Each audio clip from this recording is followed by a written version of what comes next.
Yes, Oscar. Yes. Welcome, Prashant. So today we have with us Prashant Trivedi, Guru for now, an expert in Vedic knowledge. And I would like to discuss with you the topic of definitions of the terms divine and God, as there are many concepts and misconceptions.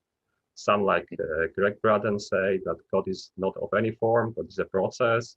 Other in ISKCON, based on Bhagavad Gita, says that Krishna is the supreme personality of Godhead, as Krishna in Bhagavad Gita says, it should be understood that all species of life, a son of Kunti, are made possible by birth in this material nature, and that I'm the seed-giving father. And so the question would be, if is God a person? What and who is divine? So you could maybe give us some clarity on that topic.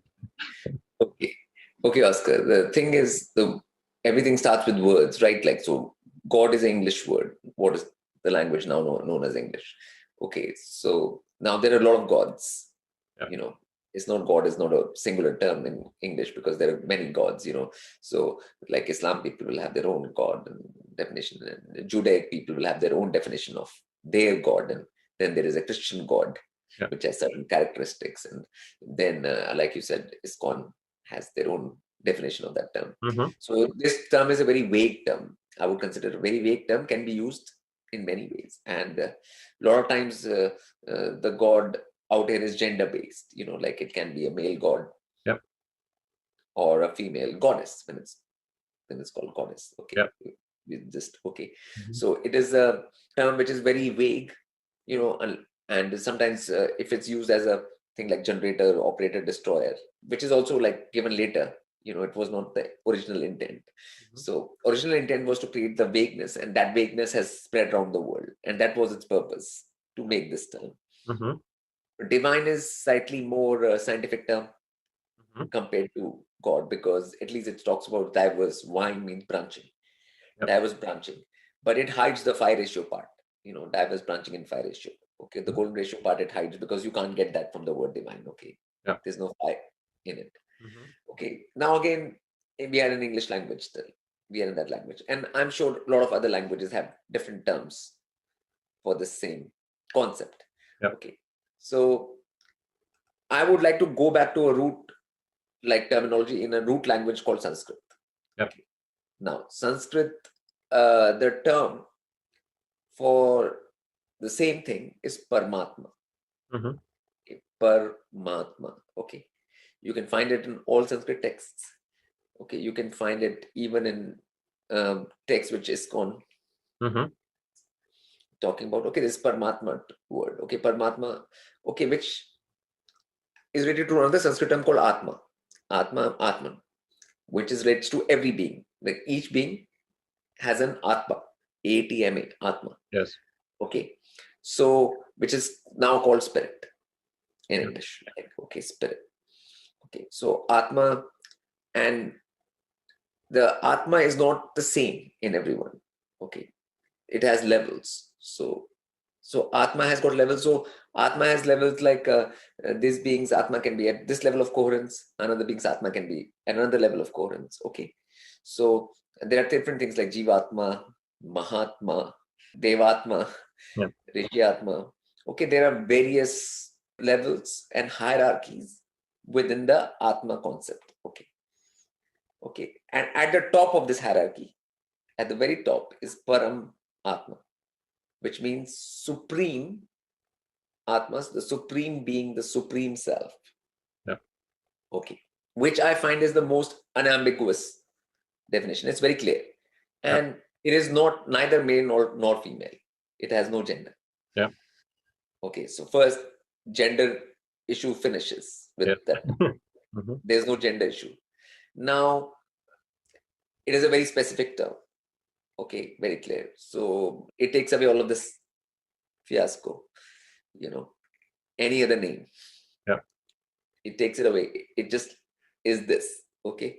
So the supreme spirit, the supreme being, or the supreme that thing is always has a term called Paramatma. Which is not there in English.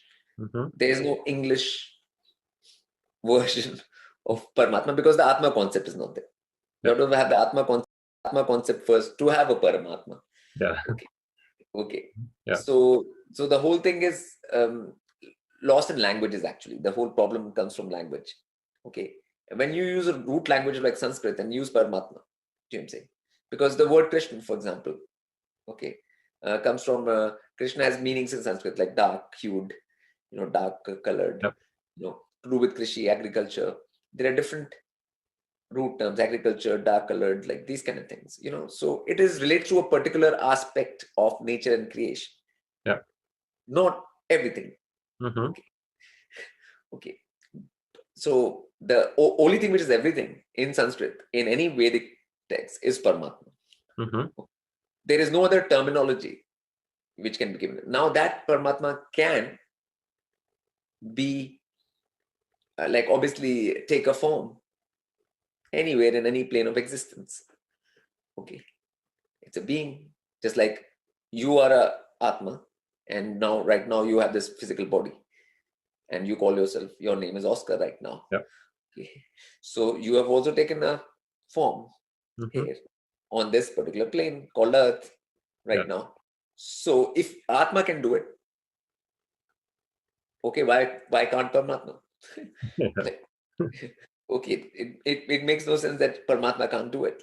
So the same things, it has even more rights across the various planes of existence in the multiverse as Atma has. So to say that it can't have form or it is formless only is unscientific. Okay. Even a fractal has a form. Okay, it's a fractal form. Yes. So Paramatma means perfect fractal, perfect coherence, perfect. The word perfect relates to Paramatma. Param is like that only. That word Param in Sanskrit is like perfect. And Param means supreme too. Supreme, perfect, like these kind of connotations. If you combine a lot of English words, you will get the Param concept. Yeah. Okay. So that is the main thing. So it's a matter of terminology, So there are Atmas, various kinds, various levels, and there is Paramatma. That's it. So that makes it very simple, Instead of the God confusion. Yes. Which is a confusion. Yeah, it is. And a God's confusion. Then there are demigods. These okay, and then there is a confusion with the term divine, because though it was trying to be scientific, it did not improve the phi ratio. But Paramatma already has that perfect coherence and perfect fractality, which is phi within it. So that is more in that term. So I would suggest using the Sanskrit term Paramatma. Okay.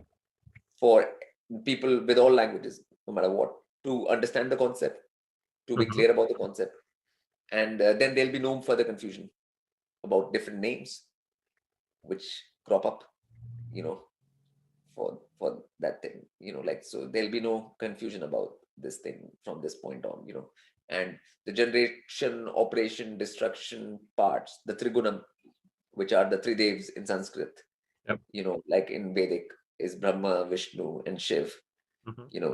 Generator is Brahma, operator is Vishnu, and destroyer is Shiv. Yes. Which are the three branches of the Paramatma. The one becomes three, in order for the creation to be working, for the creation to work, that one has to become three. Just like the number one also becomes three, 2, 3, like that. Like the more you go into the Vedic real thing, you'll find that this is all very, very clear. And there's no shadow of doubt in any of these things. And the modern words like God, and everybody has made their own God. So that has created confusion. You can make whatever, but Paramatma will remain the same. It does not matter what you make.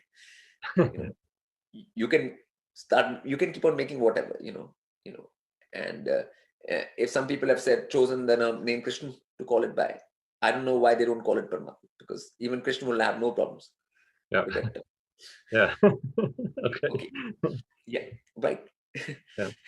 If they so choose, to do that, it's up to them. All this, I think, just creates more confusion and craziness. And the point that all Atmas are not equal, and there's a difference in the levels of spirit which beings have that level of Atma. It's a very important concept. Yeah. That's the most important concept to learn out here, because that gives you scope for evolution. Yes. If everyone's Atma was the same, and of the same power and the same everything, the same fractality, same coherence, same everything, then where is the scope for evolution? There is no place for it. There's no place for it. There's no space for it. Yeah. Okay, then if everybody was Paramatma, if everyone was Paramatma, then there is no point to do anything because you're already there. Yeah. You have already reached the highest possible state of being in the multiverse. Mm-hmm. Okay. Yeah. So, but that is not the case. Beings realize even in their day-to-day life that they are not much in control of anything. Mm-hmm.